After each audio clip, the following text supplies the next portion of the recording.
I didn't see it last And time. so, oh, you did not see that last Nope, time. I did not. All right, let me see because it doesn't say we're live on the page, I don't think. Hold on. It does. We're live. Cool. So what page are you on? Because I'll go to that It's a and Bow Wow Bill page. okay, good. Bow Wow Bill page. Welcome everybody. We were having some technical difficulties. We were live for a little bit and then we weren't live, but now I think we're live.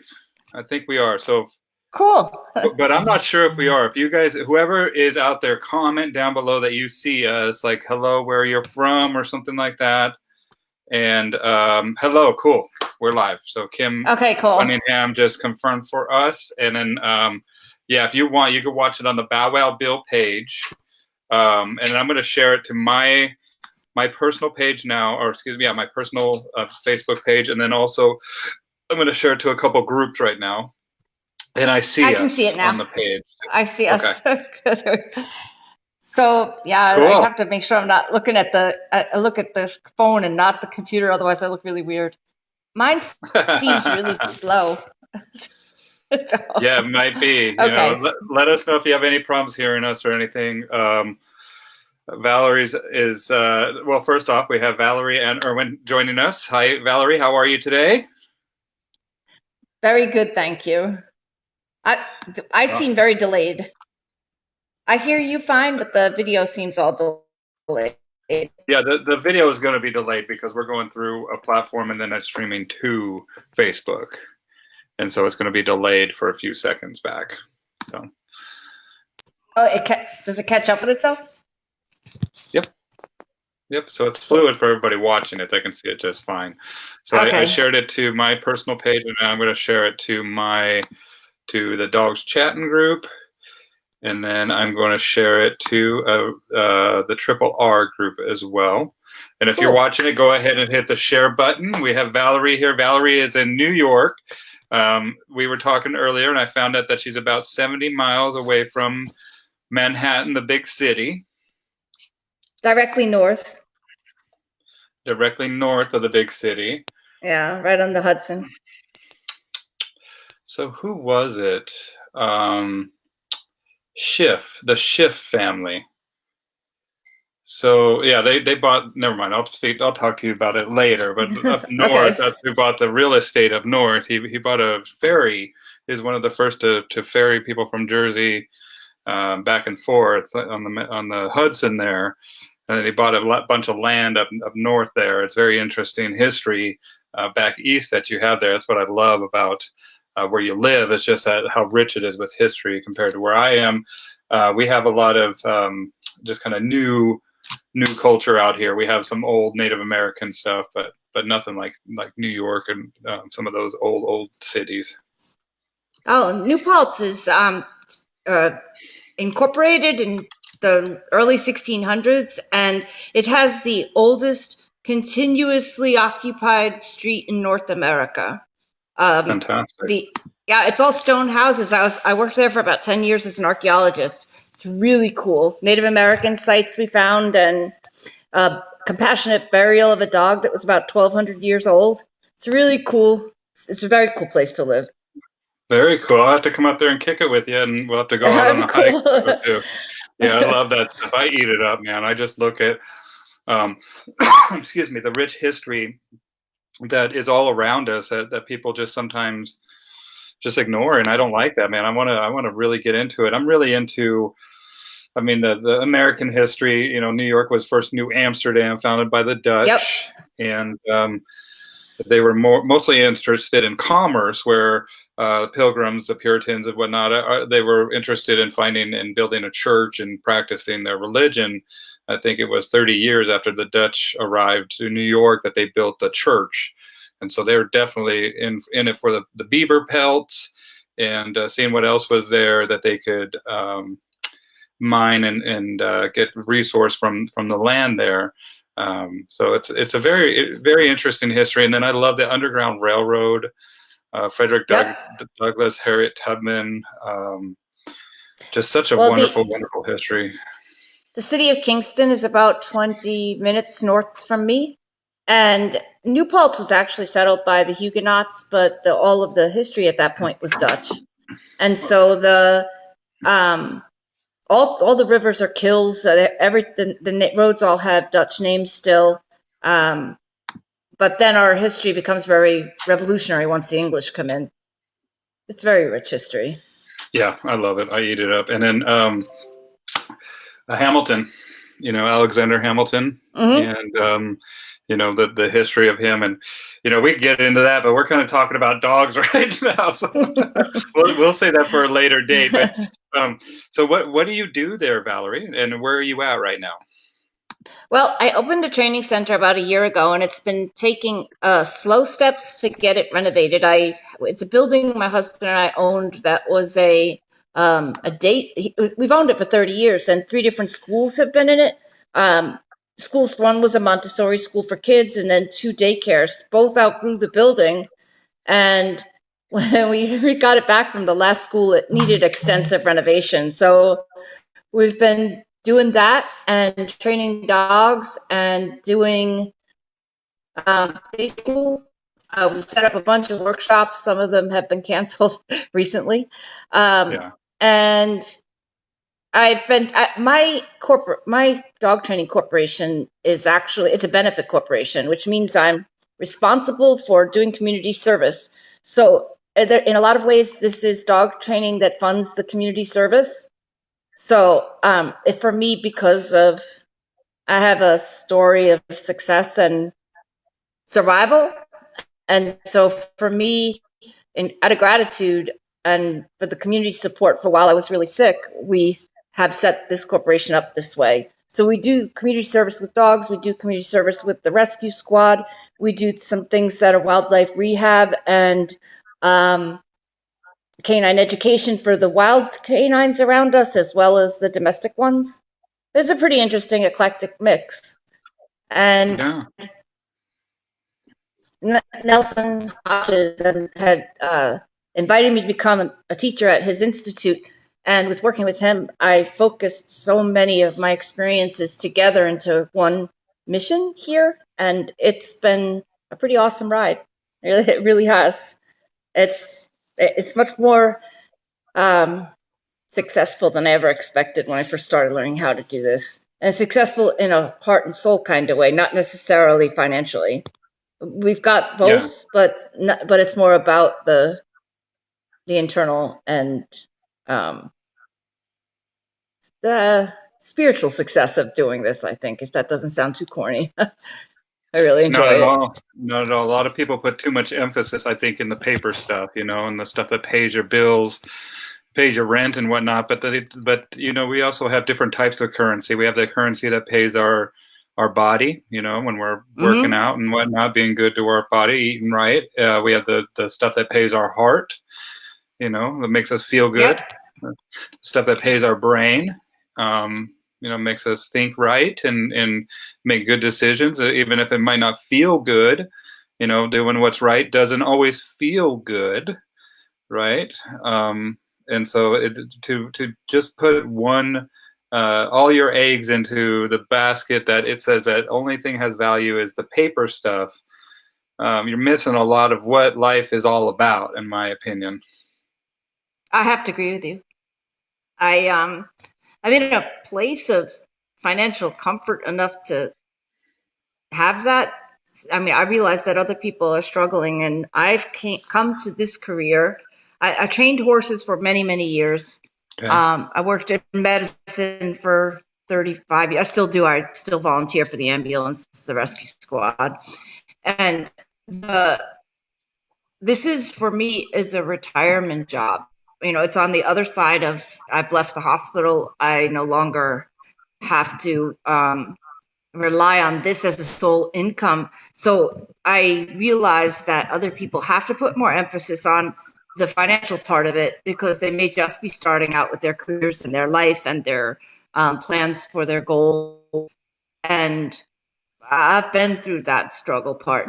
And now this is the giving back and coordinating almost everything else that I had as a career before in my life into something that is about giving back for all this, all those things that you were talking about, my brain success, the success of feeding my brain, the success of feeding my heart, the success of raising my children and Yep. their happy lives, all of that is something that I try to be extremely grateful for here and do service through this place and through the Institute.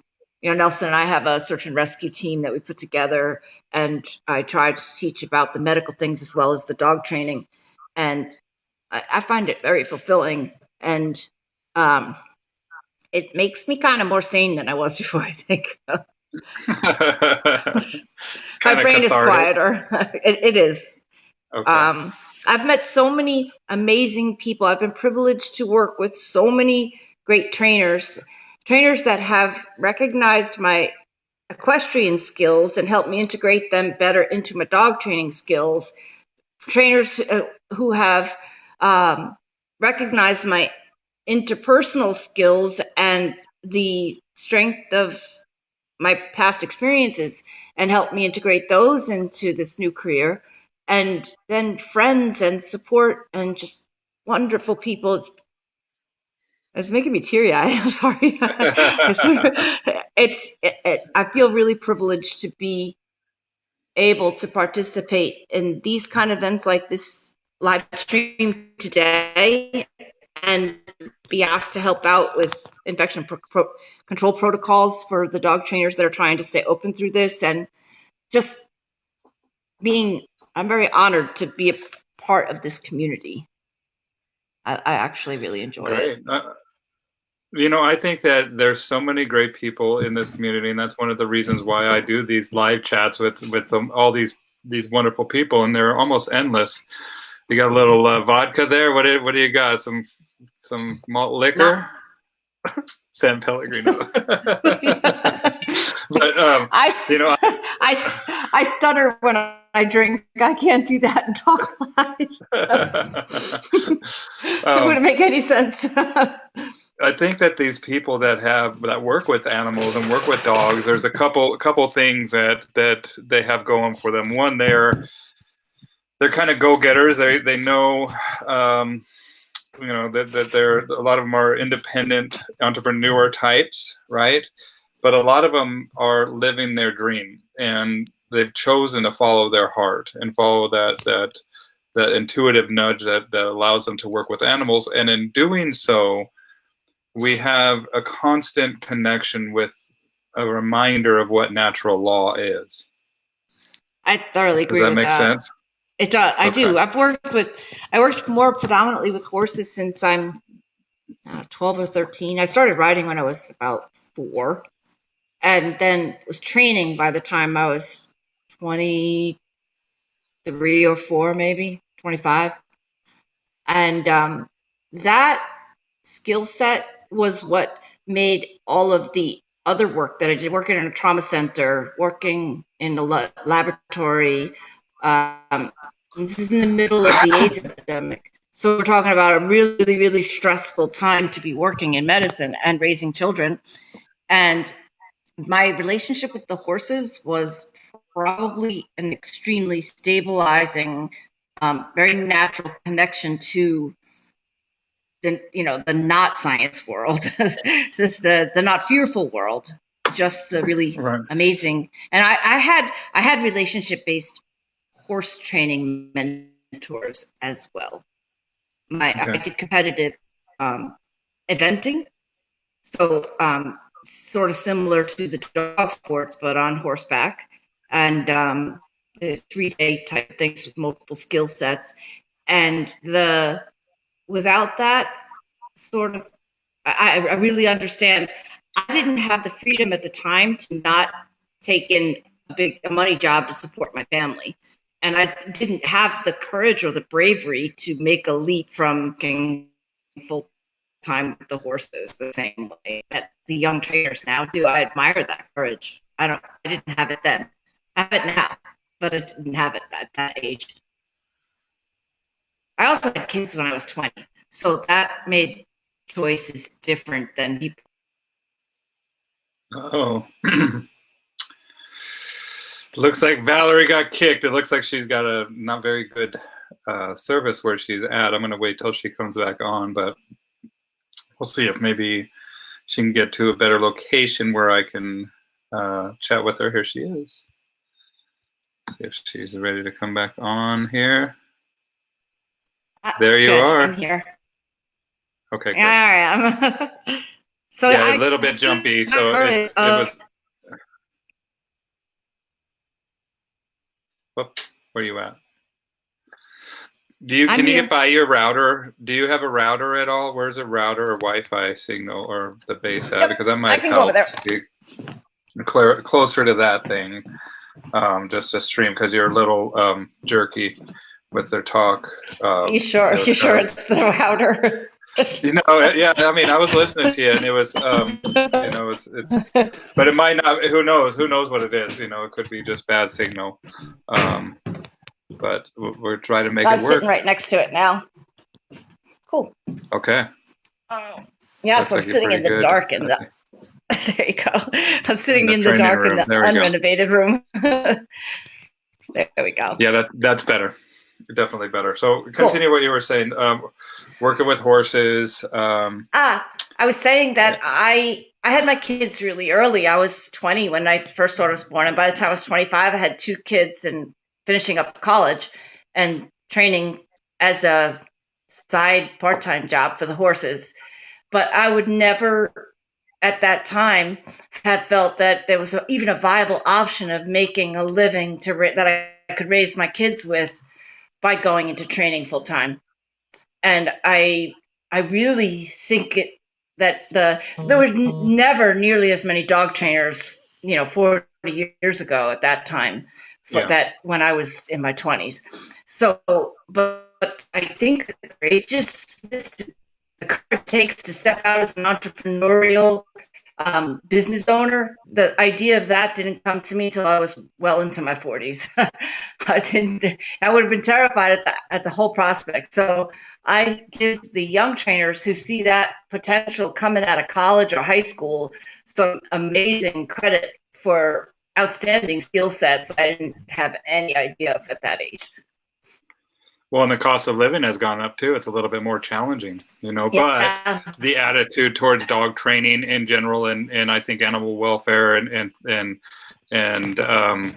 also what we spend as a whole as a society on animals has gone way up. So they've got that going for them. But it's no longer a blue ocean. I mean, we have big names, WAG and Rover, and all these different Bark, the training companies, and that are just in the space. I mean, then we have the big box corporations like Petco, PetSmart, that are all have wanting a piece of that pie, right? That's so interesting. It was meant as a joke, and I'm not sure who originally posted it. It was a picture of a the Mona Lisa next to the Mona Lisa. And you're breaking up really bad. I don't know if I can hear you. Or can you guys hear her? Is she breaking up for you guys? I don't know if we might have to. There you are. It's like really jerky. I don't know if it's their signal or. And you're right by the router, huh? I am. It's like it's underneath my phone. Okay. I'm sitting in the dark in the office room. No, continue. I'm sorry, Valerie. It just starts getting really. Oh, there she goes. Dang it, man. I think we're gonna have to maybe reschedule this one because I definitely want to chat with Valerie. She's a wealth of knowledge.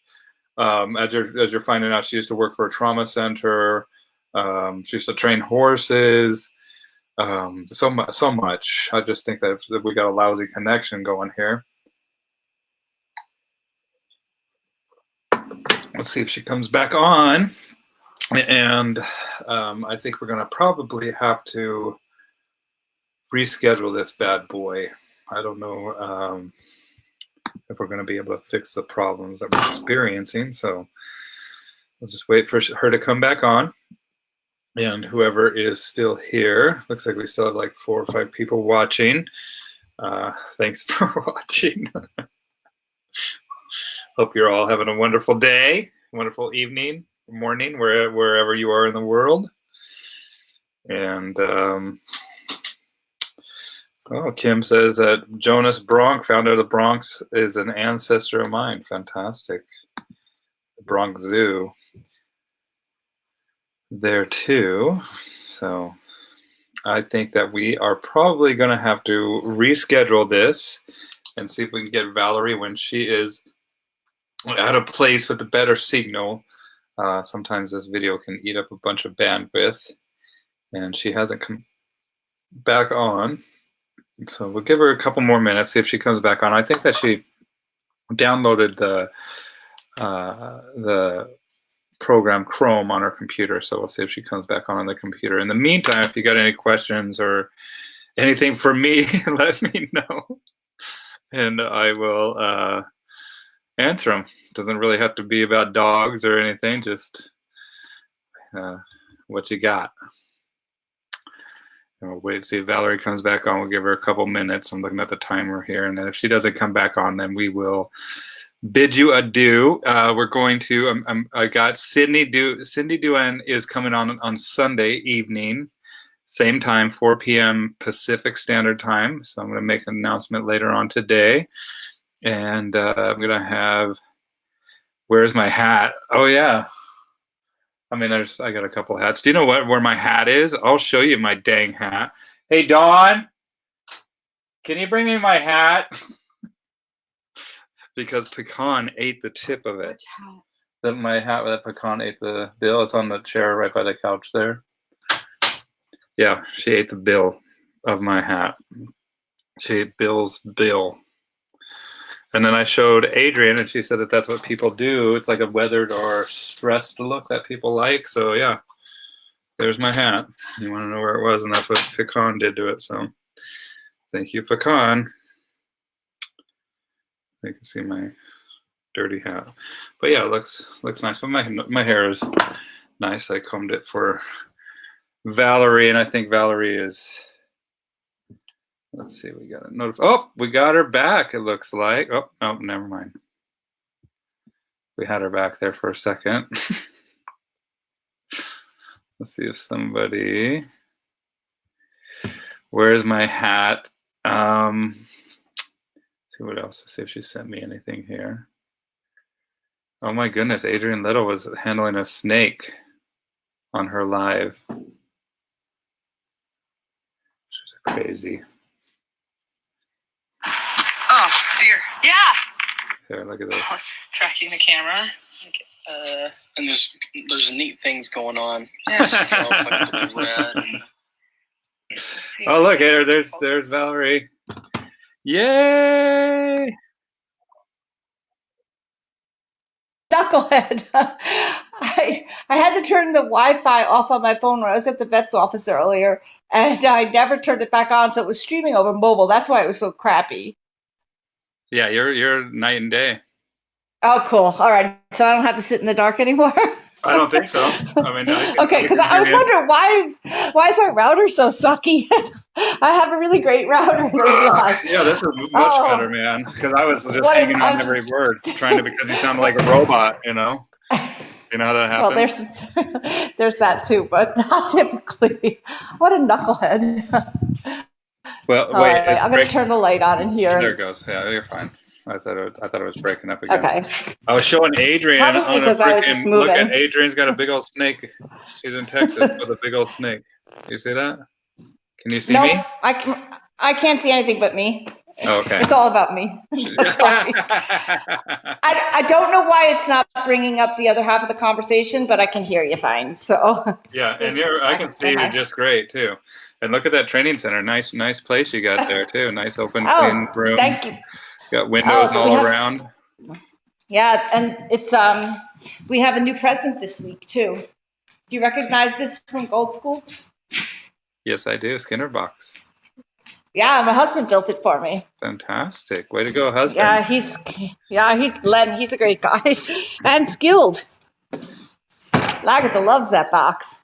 She was so weird at Gold School in Holland, and we were trying to teach her the unforced forced fetch in that box, and I thought, man, she's not going anywhere near that thing the next day. She went running and jumped into it like, what are we doing next? Yeah, my puppy jump on my slap. How's your puppy doing?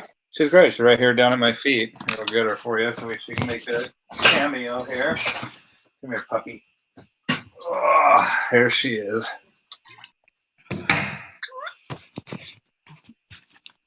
Oh wait, you can't see her. That's funny. Everybody else can see her. But you can't. So she's snoozing. She was snoozing, as you can't tell. She's still kind of tired. Lagatha popped up to say hi. I like that. Well, and then kennel. We can go back. I feel like all right, you're back. I feel like I'm the queen of like connection problems when it comes to the internet. Oh, it's night and day, man. It took sure. Yeah, but it was dumb because I forgot that I turned my Wi-Fi on my phone off. Yeah, we got you. So, you were chatting about working with horses and being feeling fortunate that you can help people out based on your experiences now, not having the stress financially and being able to kind of take over this space that you and your husband already owned previously, and then converted into a training facility. And we were chatting about where we left off, I think, was where you were chatting about how you didn't really think of this as like a full-time gig until in your 40s, where you commend those that are just coming out of high school and college that are coming out and just want to work this, that's what they're doing. So yeah, I think I find them very courageous, and because I would never have had the entrepreneurial skills, or I mean, when I was their age, I was working in a job that required a lot of courage and a lot of stress handling, but I would never have thought that I could go out and make my own company. You know, I grew up in a household where my dad was a cop, my mother was a nurse. They always worked for big organizations that, the government and at a big hospital. My mother was a cardiac care nurse, and the idea of opening one of my brothers, one is a pharmacist. He built his own pharmacy. Another one he built his own computer company, sold it, and now is building a machine company. He likes to do metal work. And another brother is he graduated as an architect, but he builds custom built motorcycles in Australia. And it's amazing. They all could see that potential of owning their own companies. It would have completely terrified me. I liked the safety net of working for an organization where they took care of all the scary paperwork like insurance and things like that. Yes. There's I also enjoyed the work. Well, there's entrepreneurs and then there's entrepreneurs, right? And you're more of an entrepreneur, or were more of an entrepreneur, where that is the safety net, and there's nothing wrong with either or. It's just that both have their advantages and disadvantages. Yep. And I long for sometimes being able to just go to a time clock, go like chink, and then be like off. No, I don't have to worry about anything, but it's not that way as an entrepreneur, especially in the dog world. It's 24/7, especially if you're caring with other people's dogs, right? Well, I have really great staff. I have a minimal staff because we don't take a huge number of dogs. It's limited.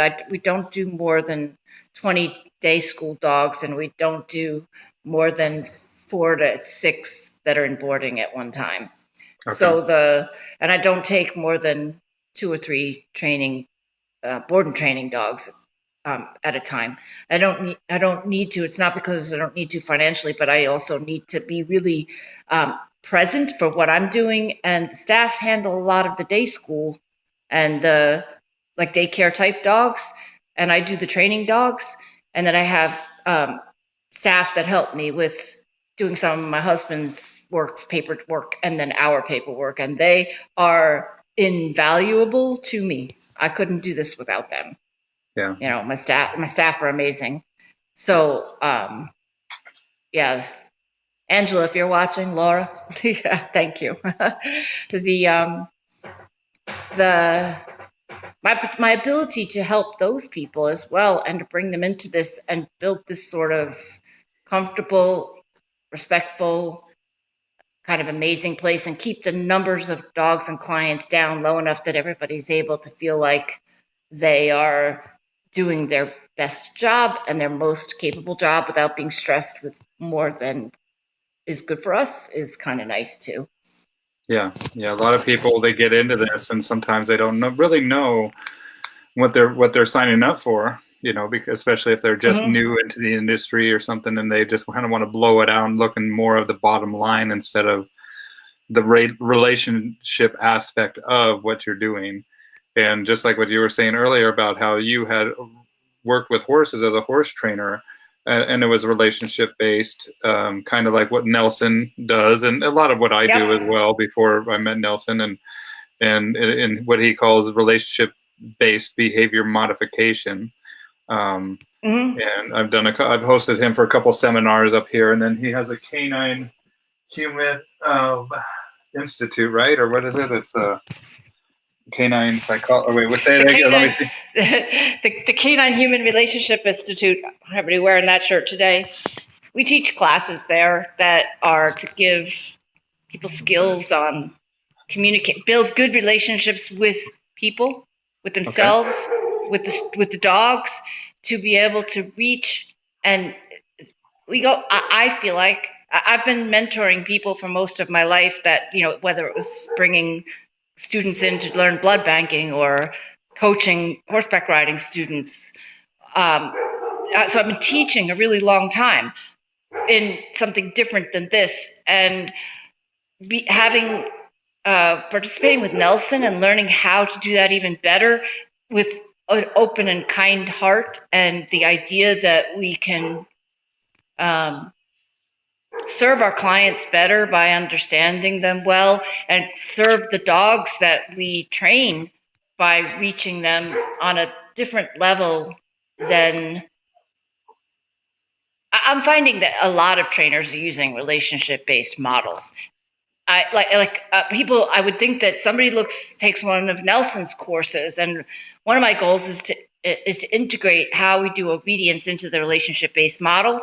Because if you've taken his relationship-based behavior modification class, it doesn't look like there's obedience on the end, or it's about how the dog makes self-actuarial good choices to live at liberty well with people, because his relationship and expectations with the humans are so trustful and so predictable that the trust is not going to be denied or betrayed. And then I studied with Bart, who talks about how to create this heart and soul obedience that uses pretty much exactly the same ideas about how to reach the dog and make the dog's ability to work with heart and soul and desire to do with and cooperate with. Blending those two things in my training model has been incredibly rewarding. I had a lot of other really good teachers along the way, but those two come now to be the most influential for my current program. And I loved having, at our last conference, we had situations, we sat down, and it was so interesting to listen to Bart and Nelson talking about their mutual ideas about working with dogs, or, well, we talked about 100 different kinds of things that last year, but I like being somewhere in the middle of that, those two models that are sort of opposite ends of what people perceive about their relationships and obedience, and when they're actually very similar outcomes for the dogs. Yeah. Does that make sense? Yeah. Oh, yeah. I mean, I think so, because I've learned from both of them as well. Yes. I'm trying to find out I'm trying to find a photo I uploaded of all of us together. Oh, I did too. That's cool. At the conference, I can't find it. I don't know where mine is. You uploaded one on your page there? It's somewhere buried in my posts. I don't have it uploaded as a, hey, this isn't. I'm not that savvy with Facebook. I like to do it. I posted something just before we went live, and I couldn't figure out how to get it. I have to get it to a bunch of groups, because I promised Rick Alto I would do that after. Or yes, he asked me last night about after my live with Sherry about the infection control things. But posting up the pictures, I'm good with single post, but how to maintain the entire page thing, not so much. Yeah, But it takes somebody like a dedicated person a lot of times. oh, we're doing all right without worrying about it. I love the Facebook for the communication with the people that I like to reach out to. I don't do any hard marketing there, just not appealing to me on that level. And I see how it's really effective for other people. I'm just not that into being on the computer as much. And I find it, what's the right word for it? Sometimes a little overwhelming that my skill set, what used to be an amazing skill set with computers, I need to know so much now to be able to function on that level that it's not fun anymore. So that's the one with me. Oh, you can see the picture. Good. I can see the picture. That's great. I had such a good time at conference last year. Well, every year I do. This is actually, I just realized this here. Look, this is my very first IACP conference hat. Wow. Yeah, there you go. So we have Nelson and Bart, who she's just talking about right there. And hold on, let me get my. I'll put the solo off so it's you. Can you see? I can. Okay, good. I'm without a hat. This is my very first conference hat from like 5 or 6 years ago. Probably 5 years ago. It's so ratty. It has like dogs, like the bill, the brim, whatever the bill, the front pot, the bill. It's all chewed up from Lagatha when she was a puppy. Got a hold of it, and that's my guy with this hat that I have right here. That's my favorite thing about, and this hat actually fits really nicely. It doesn't slide around too much. What you doing? Yeah, I like how it's true relationship, and that's basically what it is that the relationship should come first. And through a good relationship and good rapport, helping and doing tasks and exploring creatively. I don't even know what the word is. Creatively. There we go. Creatively. There we go. Both on the human side and the animal side, is a wonderful thing. And I think that's what Bart and Nelson both have, is kind of leaving it up to the dog and watching the dog and kind of staying out of the way until you see an opportunity. And once you see that opportunity, it's kind of like it's speaking the language that the dog would naturally, and so it kind of builds that knowledge, understanding, and connection even further. Yeah, I find that there are things that I learned from both teachers, particularly with Nelson, like patience. I had to work on that one. But things that I work with some dogs that are they bite, and not human killers. I'm not fast enough on my feet to take on those dogs, but dogs that bite, and have learned that as part of their conversation. And one of the things I absolutely love from what I've learned from both of them is how to train those dogs without conflict. And actually, Jay Jack had a huge part of teaching me about how to do that as well. Yeah. But the idea that I didn't have to instigate any kind of fight in the dog, and that you could disagree with the dog in a way that brought so many resolutions to the conflicts the dogs are already experiencing through play or through games, or like the clicker training thing. I scoffed at that a number of years ago, and I wish I had spent more time learning it, because the kinds of things you can do to satisfy the dog's brain, take it from a state of over-adrenalized panic into a state of dopamine, and using its brain to figure out problems, and finding out that it has a drive to learn that's stronger than its drive to bite or be fearful. That's incredible. That to me is like hormone magic. Yeah. I love that stuff. And that the reward from learning is better than the reward from biting, and from the reward Exactly. from learning is better than the reward from that fear response, and it flips that script, and you can Yep. see it flip in the dog's head. It's like, oh yeah, here we go, and then it's like, And just the incredible thing is that you can take really drivey dogs. I have my service dog Lagatha is a very high drive, prey drive, play drive, a little bit of defense drive, um, all those things that you wouldn't typically think would be great in a service dog, but because we fulfill all of those things in games and training exercises and outdoor activities and things that are part of the from the CHRI Nelson's program, things that we do to connect with the dog. She can go from being leaping over my head for a tug, hiking up a mountain and pulling me on her harness, to flying on a plane perfectly well behaved. She has all the switches required to have that relationship, to understand what's required for this context. And then I have the capacity to be able to understand when she needs to rest, when she wants to eat, when, to create the predictability that everything's going to be fine, whether we're going to conference, we're going to Holland, we're going to stay home because there's a virus. Everything is going to be within the trust model that I've built with her. And that includes exercising all of those drives and then harnessing them into a working drive that is really suitable for our lifestyle. It's pretty amazing stuff.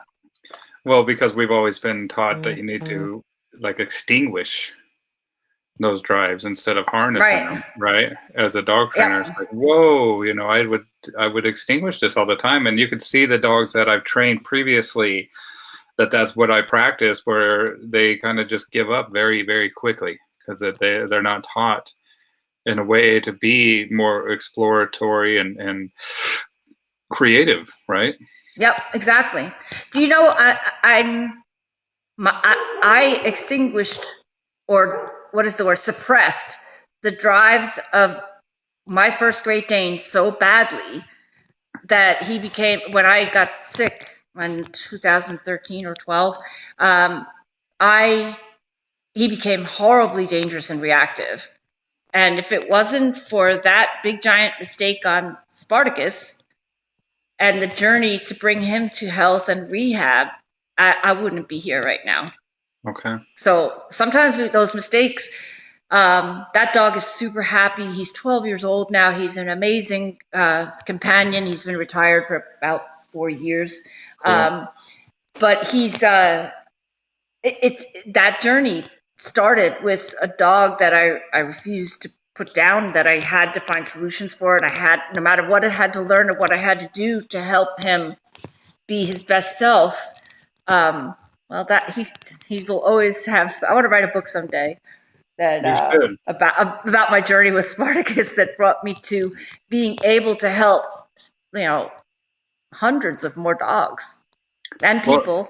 Well, I think that this is a commonality that I see too. It's people that I've spoken to. I've asked a lot of people, what made you become a dog trainer? And a lot of them had a dog that they just had problems with, and because they raised them a certain way or something happened, regardless, it is the outcome that they're experiencing. And they would go to these positive only trainers and different professionals, and the outcome sometimes would be like putting fuel on the fire. It would make things worse.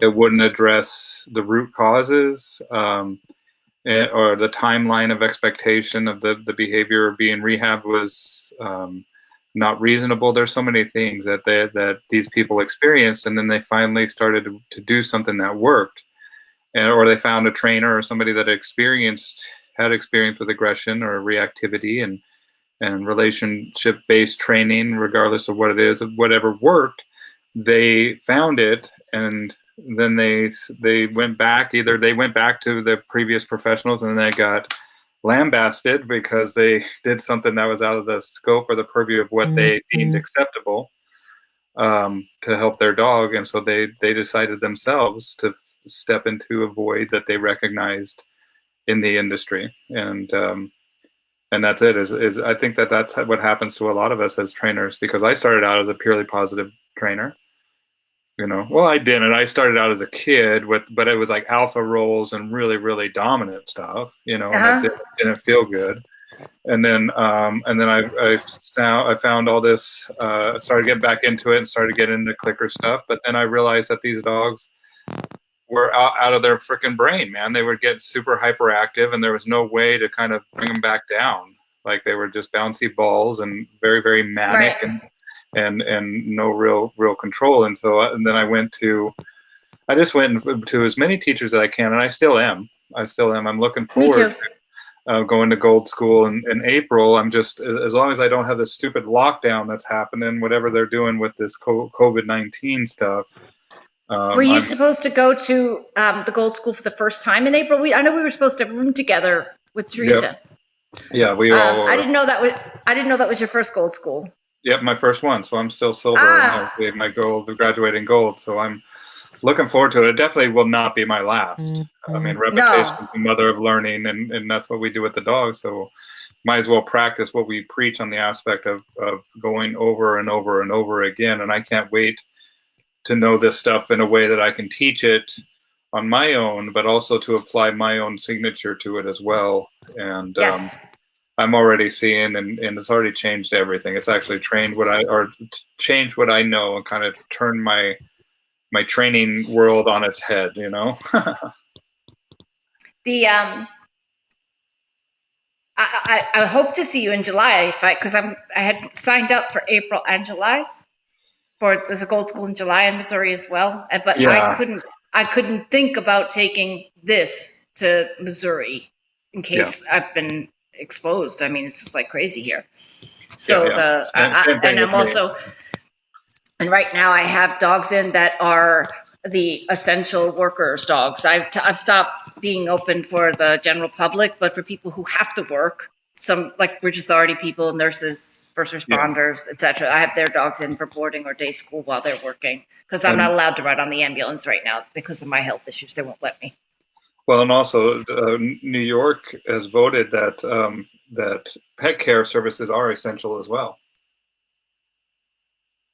When did that come out? Oh, I don't here. Let me see. I can find it right now. Because I read about a week ago, I applied to be considered an essential services through the New York website, but it didn't. The state site did not list pet services other than veterinarians. Let me see here. But there is a clause for people who are helping. Yeah, first responders. Essential, Yeah, right. especially So, first responders, because they're the ones that are actually front line. and the nurses and doctors and people that are keeping the roads clean and open and. Let me see here if I can find it. Yeah, I know I've seen a lot of people saying it, but I couldn't find it myself on the actual NewYorkState.gov website. So I put an application in. My county told me to go ahead. So yeah, I saw it. I'm running I it. saw it listed on the. It was actually in the actual Cool. I'll provision. go back and look again. Yeah, go look again because I can't find it right this second. But yeah, I heard Nah. that. And it wouldn't make sense too, because people, they love their pets, and we're not really, as long as we practice safe protocols and social distancing, all that stuff, and I put some. Sorry, I interrupted. No, you're good.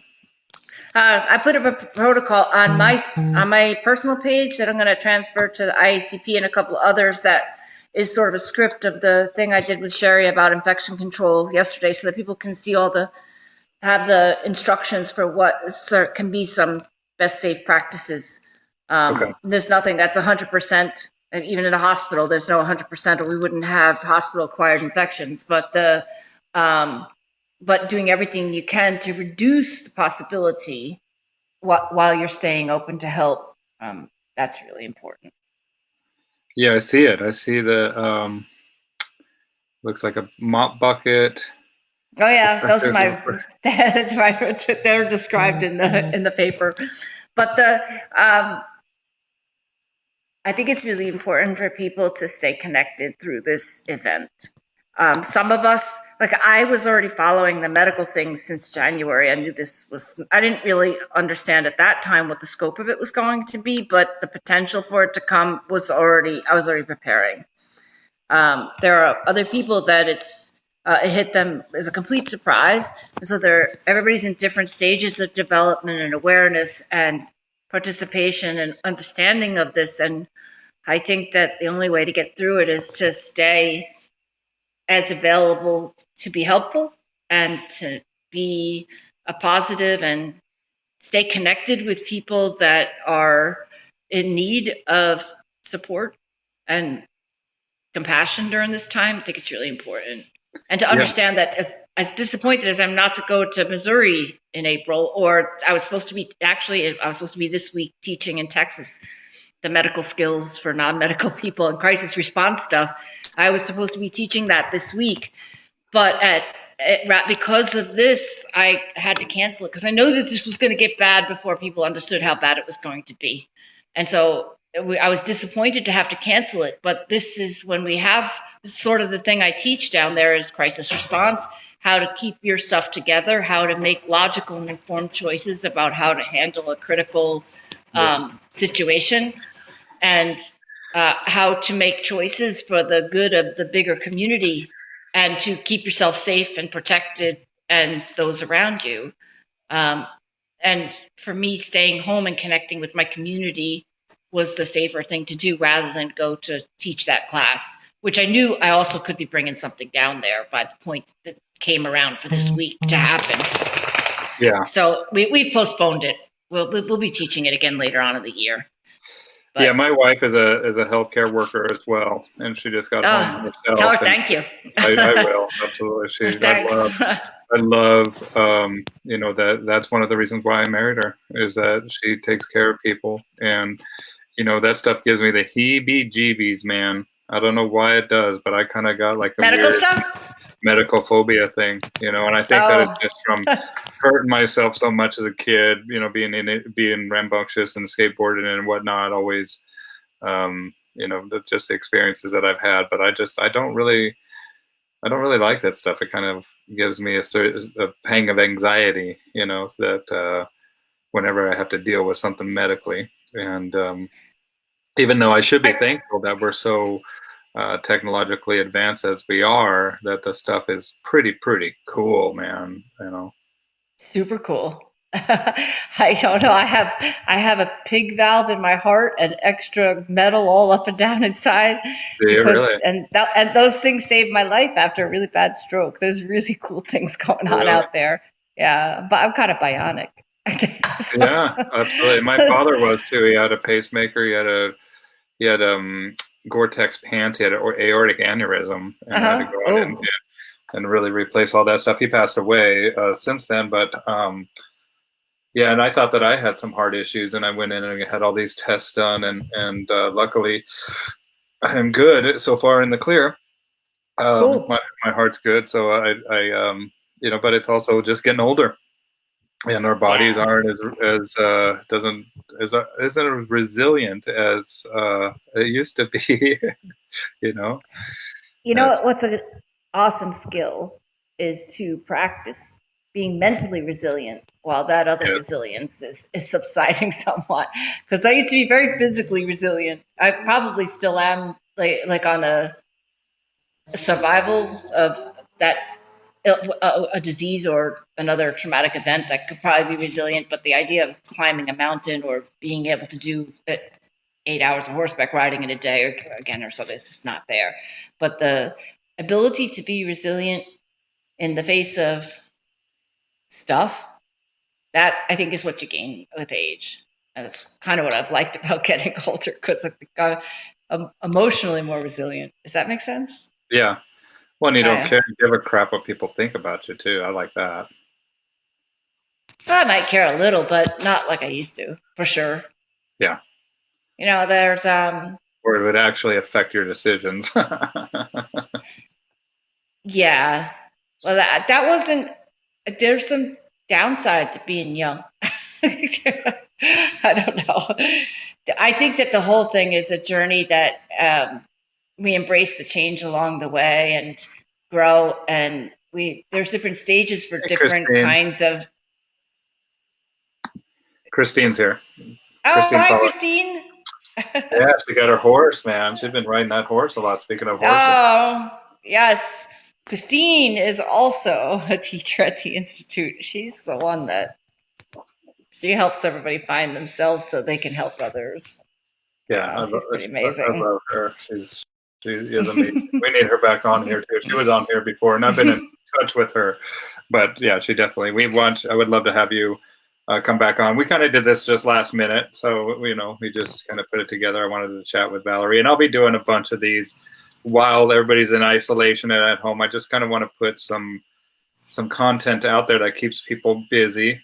Keeps them mentally recharged, and we're also talking about emergency preparedness and things that you can do. If you go to Valerie's page, she has a list of things, a dog trainer's toolbox, what she calls, of things that you can do for infection control, and to practice that if you want to maintain or stay open. I've been leaving my dogs, I leave out when I drop them off. I just leave them on the porch. I tie them to the railing or something like that, and I just knock on the door and run. Especially with my older clients. And, Oh yeah. and That's I don't have protocols for going near people's houses, and everything we're doing is transfers in my parking lot, so that's easier.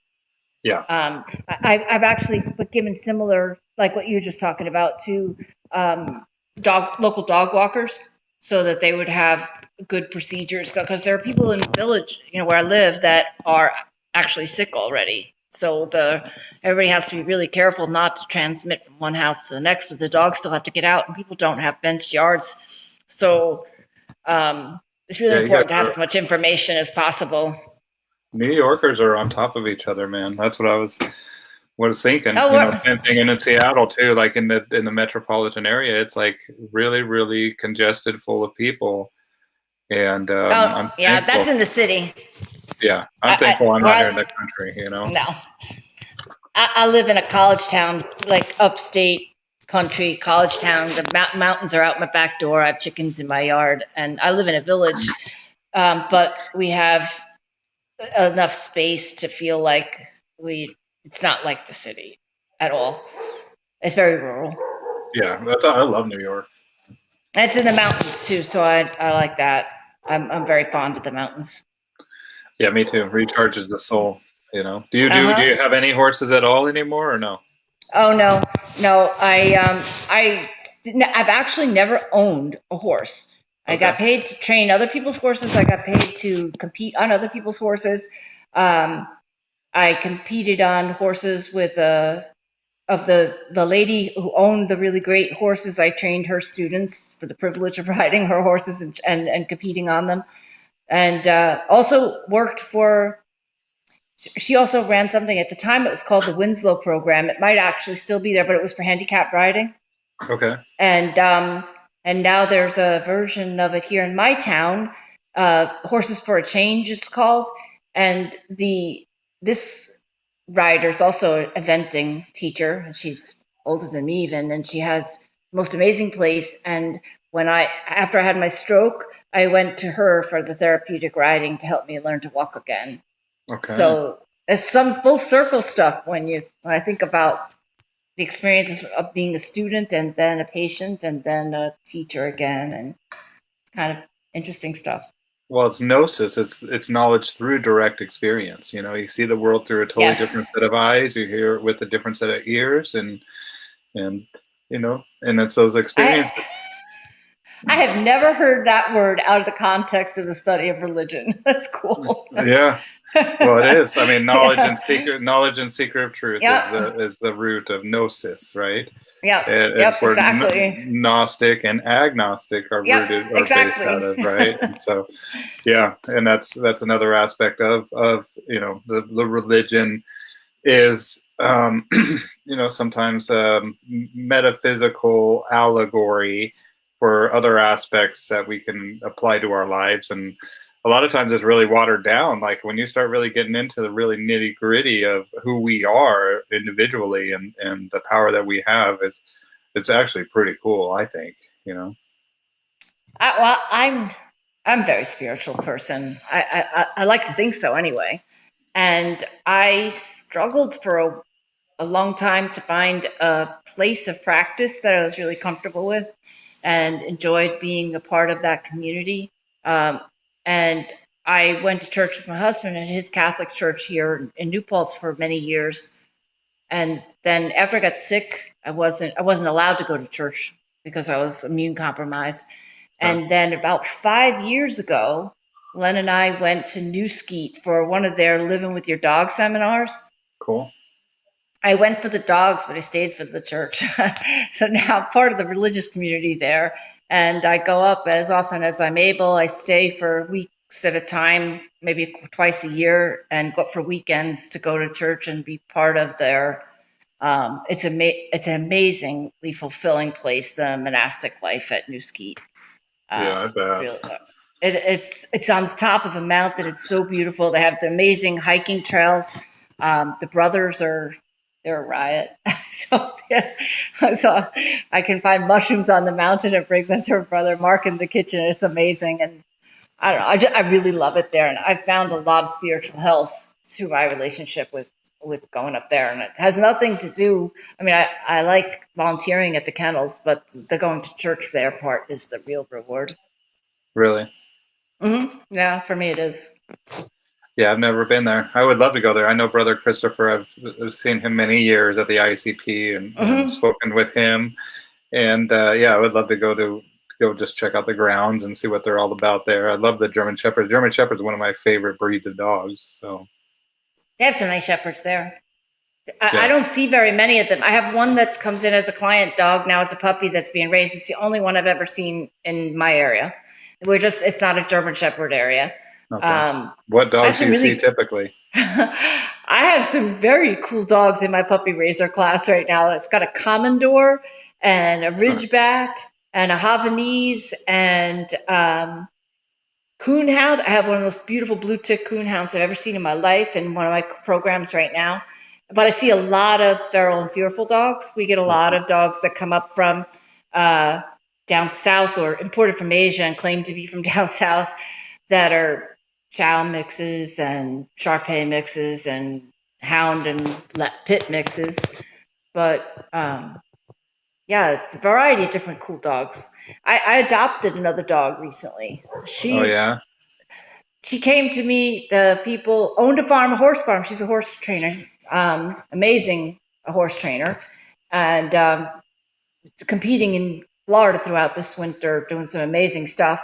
And they brought a dog they had recently adopted to me who had many, many bites on her since they got her. And the dog was so, she nailed me a couple times, but even before I brought her home here to the training center, I went to their home first because they had multiple dogs, multiple family, multiple guests. They owned an Airbnb. It was crazy, chaotic, not in a bad way, but what tourism looks like on a beautiful farm. Yeah. And it was chaotic for the new dog, terribly chaotic. And she was the one who really taught me the magic of using, when you were talking about clicker training, making a dog hyper. This dog did this magical stuff with the clicker trainer to make her brain shift from adrenaline, biting as a solution for everything, to like super dopamine, super work drive. It took about 2 months, maybe 3 months before I actually ever saw her tongue because her mouth is always so tense. And then when she finally blew open her head with drive work, I was like, oh, and she was so happy here that they were like, do you think she'd be happy working, on the farm? And I said, I don't think it's the environment for her, but I'll keep her if you agree with me that she's happy here.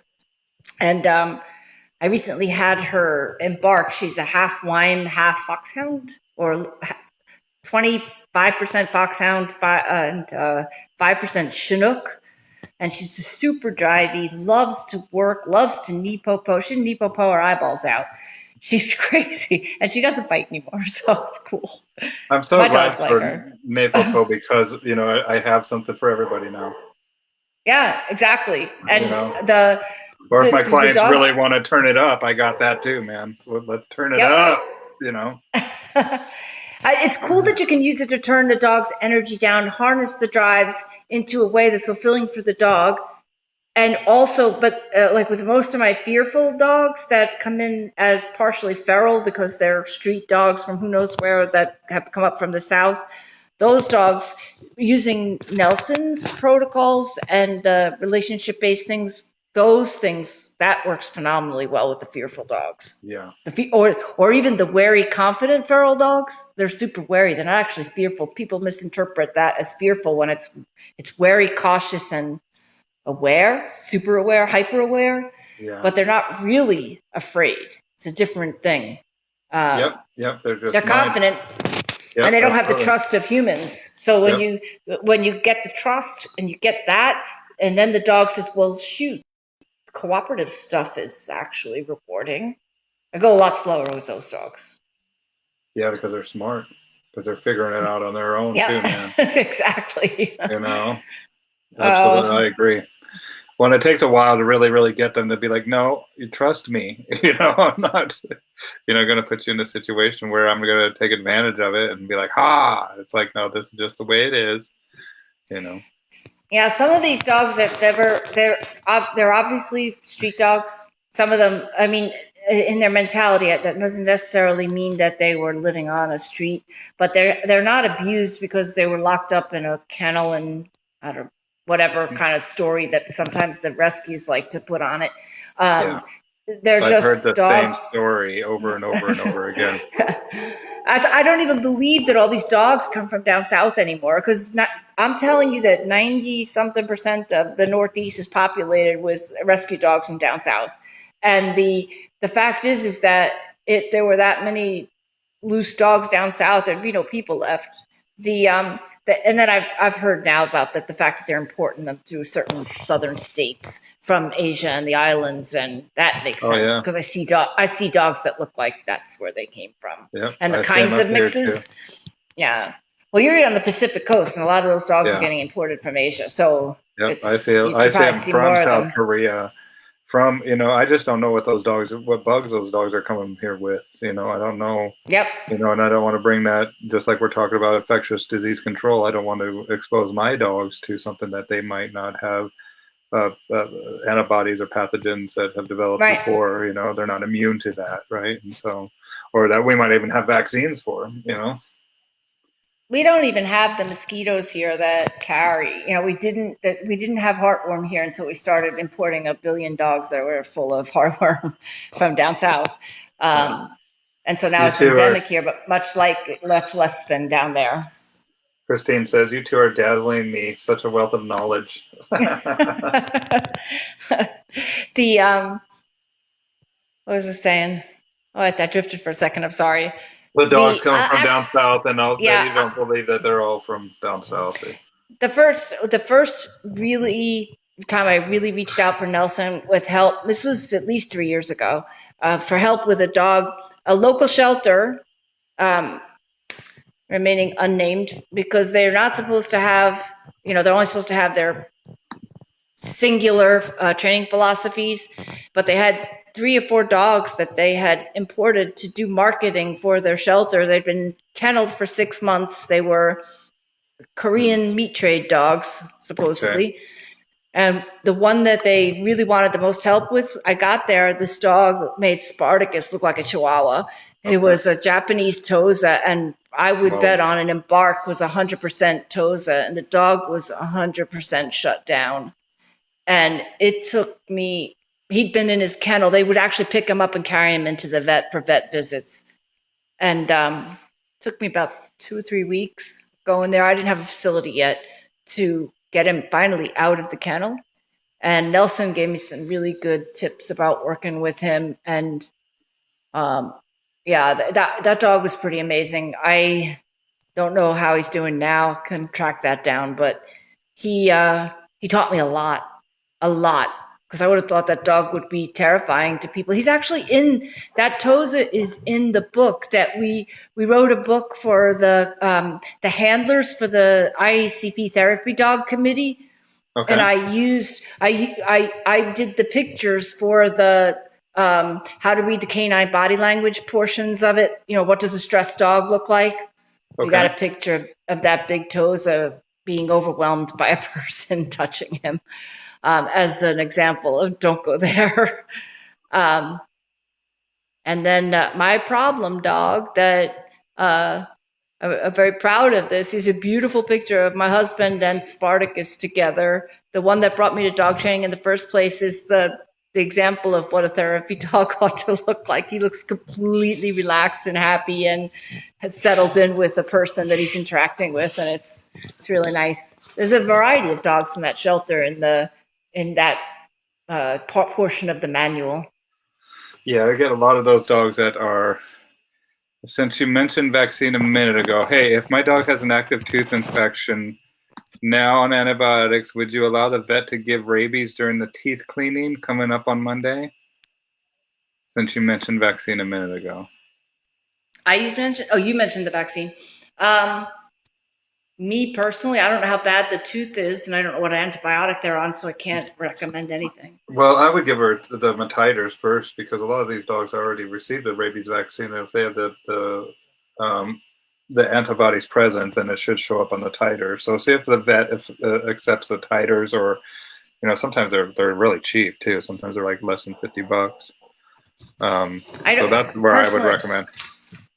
personally, if the dog hasn't been in any risk situation where they're going to get rabies, I wouldn't worry about it. I would get the broken tooth fixed before they end up with endocarditis or some kind of other systemic, because an infected tooth can actually give you a sepsis throughout the whole body. It might be the reason I got my heart issues. So it's important to get that fixed because that's what we call acute, not cute, but acute, meaning Right. it's dire Chronic. at the moment. And then chronic, something like addressing, which most of our dogs are, the 3-year vaccine will last long, unless the dog has immune problems, will last long past it. So somebody could ask their vet those questions to make that decision in an informed way. Yeah, we're not a vet. I'm not a vet. So, but I can recommend what kind of questions people might want to ask their vet. Well, and I had Especially a dog that we traced a UTI back to an infected tooth because he kept licking and exposing it to that infection. And I still have him now. He's on antibiotics now, but those antibiotics every time were like $90, and we're on like we've done it over and over again. So now we need to go in and get those teeth extracted and see if that cures up the other infections that we see. And I think he might have some sepsis just based on his smell of his breath. There's certain things that are. Well, the bad teeth will smell. The bad teeth will smell. The sepsis, he'd have a really high fever, and that's a real, Yeah, that's when shitty anyway. And you can see they're kind of lethargic. They're kind of, I've had a dog that was really sick on that stuff. And I had a dog that got a respiratory infection from, he inhaled some water or something in the lake that he was swimming in. And that was a rough go, man. That took a long time. That can take a nasty, nasty pneumonia. Yeah, that's what it turned into. Nasty pneumonia. It took a long time, and he'd get better and then get worse again, and get better, get worse. I mean, and that's what the vet was telling me. With all this water, was this dirty, dirty water in the lungs there, and this has to work itself through, and it was gross. So, I mean, it was poor dog, That's kind of the issue with this particular virus that's out now is how it impacts the lungs by making them less functional by fluid collection and stuff like that. So yeah, poor dog. Well, and not only that, but I think scarring, the bronchioles, all that stuff, it's going to be affecting through the rest of the life of that dog. I mean, it was, and also make them susceptible to other infections and different things later on in life, right? If you keep up this, like some people after they've had really bad pneumonia, and they could have some episodes of asthma and things like that, but by with really good diet and Uh-oh. There she comes back. Where's she? There you are. No worries, it kicks you off. Yes. Now, somebody was trying to call through. The for me, as somebody who has some lung disabilities and cardiac disabilities, and has family members who have different kinds of asthma and things like that, doing your best to keep the rest of your body, as including the dogs, same works for the same for them. Good diet, good access to vitamins, good access to exercise, good fresh air, good sleep is really important to people. Sleep is like, people so underrate a good night's sleep.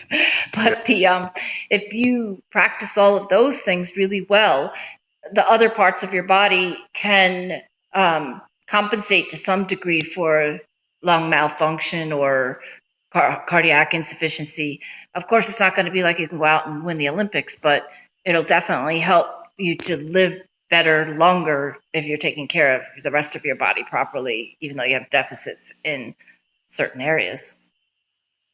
Yeah, and as we get older too, it's kind of, somebody told me I'm 43 now, and one of my doctor friends said, the 40s is when we ask ourselves before we do anything, we just kind of think, is this, how am I going to do this? So like where before, it's like, no, you just go out and do crap, but now it's like you think before you do stuff. And I'm like, yeah, that makes sense to me.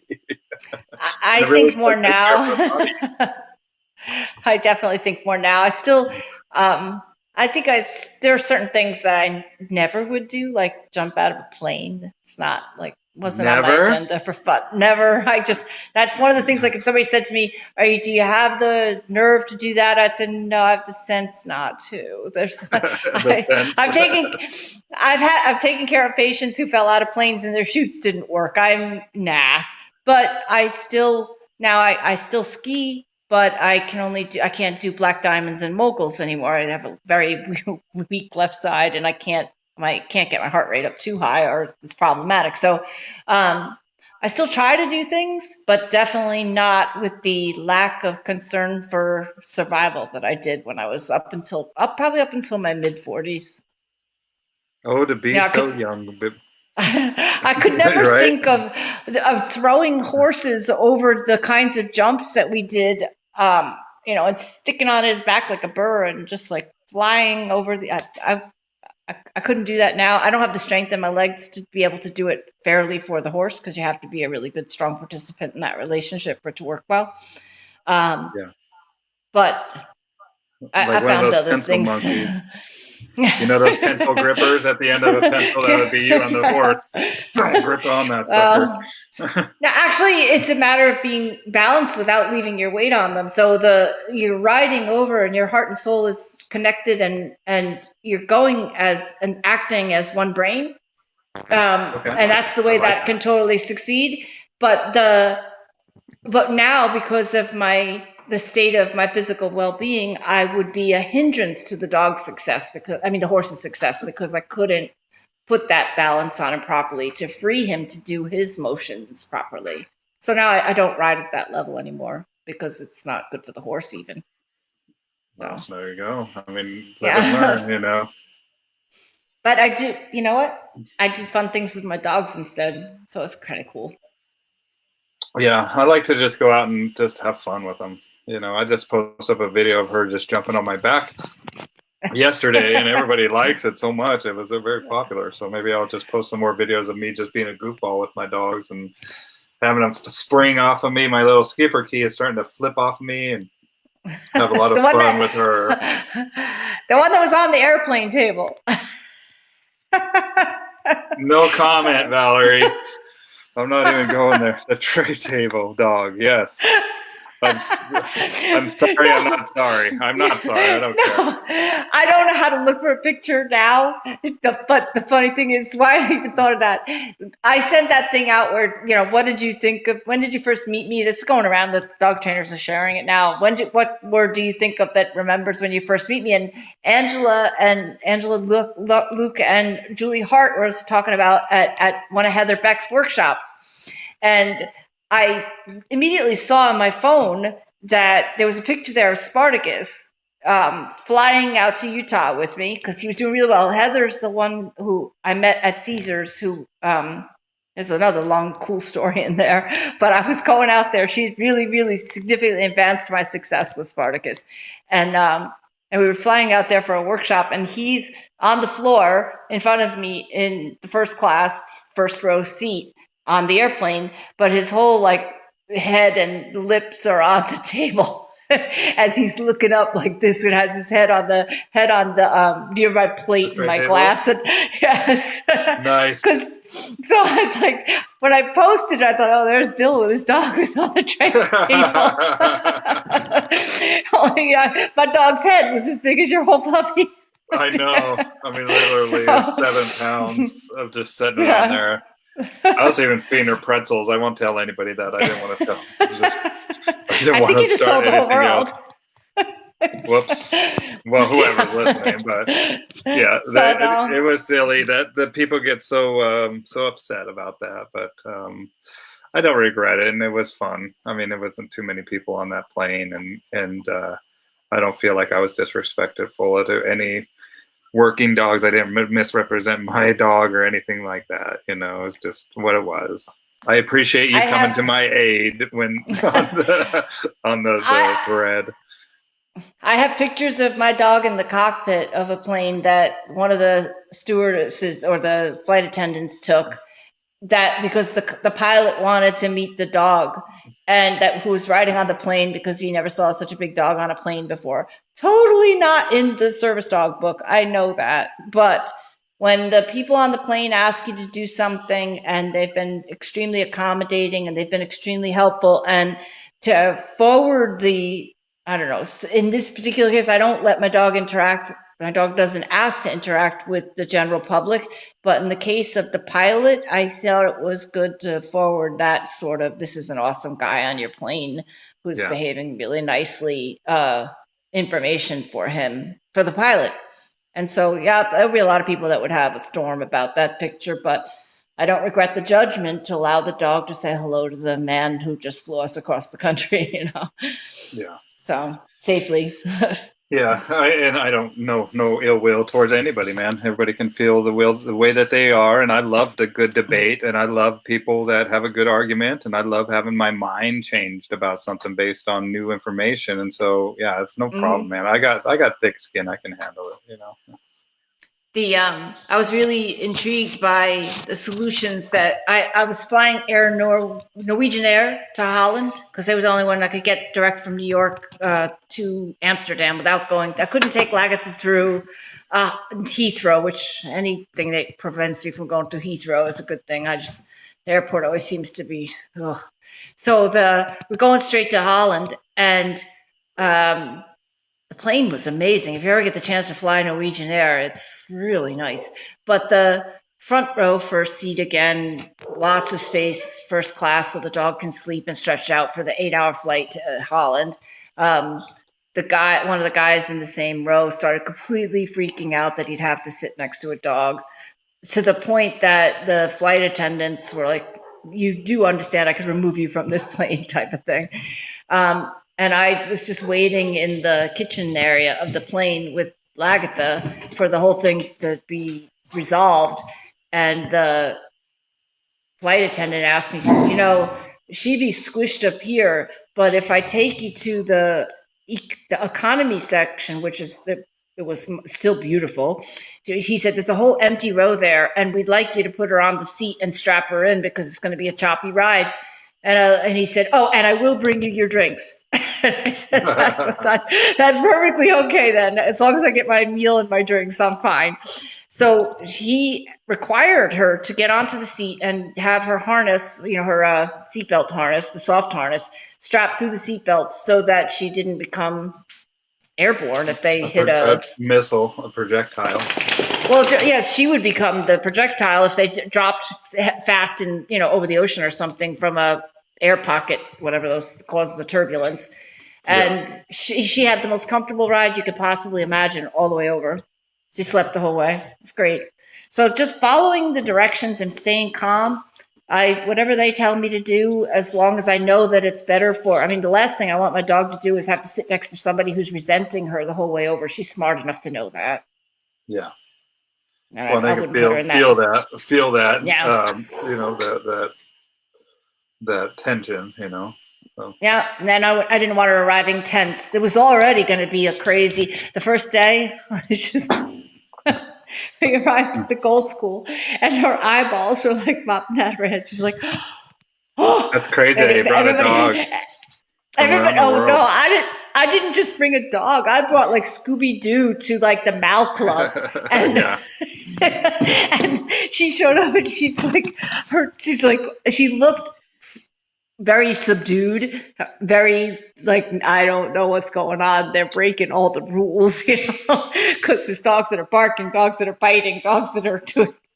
She said the first day she was completely like, oh my God, why are we here? A little overwhelmed.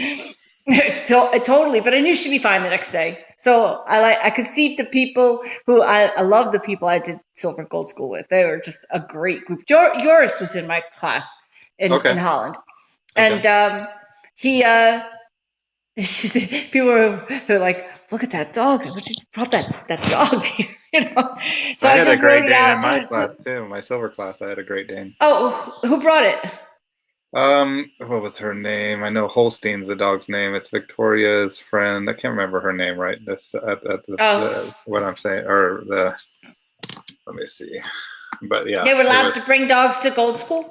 It's a service dog. Silver School, I mean. Silver, Victoria Warfel. Yeah. Okay. Yeah. I was.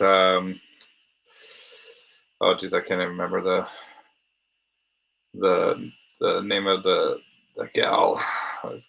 It's right on the tip of my nose, but of course, once I get off here, I'm sure I'll remember it.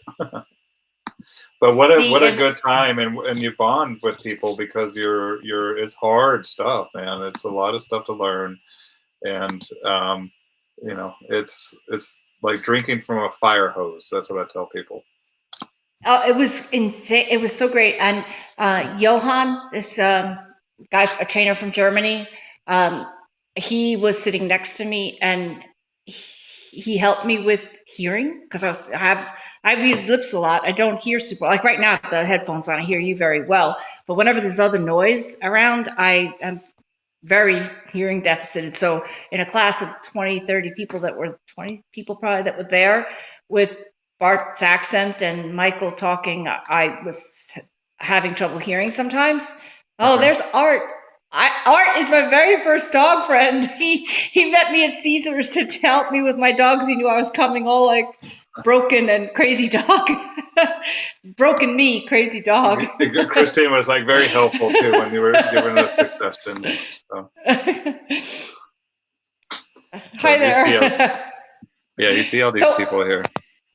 During the class, Johan was helping me with the hearing and answering questions, and when I, whispering to him, because I was sitting as close as I could to try and hear everything that was going on. And then I just met a bunch of amazing people whose company I still enjoy. I still message them. We still have a WhatsApp group since November of a year and a half ago. Great people, and I look forward to seeing them all again and praying for them during this thing, because it's really strong over there as well. Yeah, it's no joke either. No, it's not a joke. And that's what I've seen. I've heard stories here of people, and it's just stay safe, people. Stay home, stay away from, just take some time, take your patience, and it's going to take as long as it takes for this cycle to kind of work its way through. I think we'll see the summer months it dwindle down because of the fragility of the actual virus itself, but then in the northern hemisphere, and then it's going to resurge back in the fall, and maybe even become a yearly thing. They say it's not going anywhere. This coronavirus is just this strain of it is a novel or new adaptation of it, and our bodies have never experienced it, and it's really causing. They said the same thing about the SARS and the MERS and Ebola, and I don't from what I know from my own epidemiology studies, there's not a guarantee it's coming back. And I bet that it's already mutating to right now. Viruses that kill the entire community, they don't survive long. Being a really super killer virus isn't smart for the virus because then you don't have any more people to live in. They extinguish themselves. Right. So the bubonic plague is not nearly as Yersinia pestis isn't nearly as virulent now as it was in 1350. And with every successive thing, which were hundreds of years apart, it became less and less and less transmissible. So I'm hoping this will either take that cycle or it just disappears like SARS and MERS did.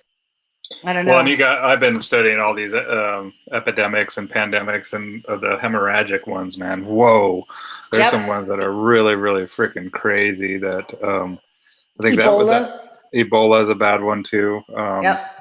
But yeah, I mean, it's just something that happens, and it's important for you just to be still, because there's a study that I saw that where the bouncing balls, and they did all the different models, and it showed people just distancing and practicing, the stay in place, and it basically it lowered that curve so low that it wasn't significant at all. My husband and I have been locked up, other than the couple staff that are coming here who are also practicing stay at home thing. We stocked up, bought an extra freezer, cut enough dog meat and people meat to last for a while.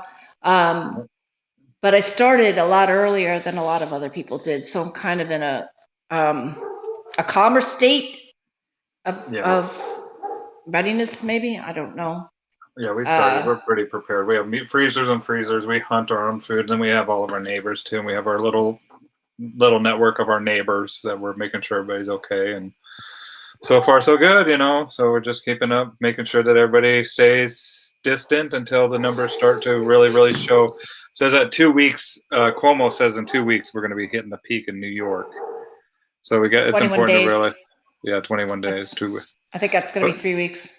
Yeah, well, and they say that it's important to realize that it's not the worst that we're about ready to experience yet. It's still going to get worse than this. And and the only way to prevent it is to stay at home. And the other thing to do for those of us that are able, I've been reaching out to as much community as possible with information that isn't the panic kind of information, but just like you're talking about the stay-at-home protocol, washing your hands protocol. You can prevent this thing by, I know I've touched my face about 1,000 times during this thing, but don't touch your face and keep your hands clean can completely keep you personally much safer and stay away from other people.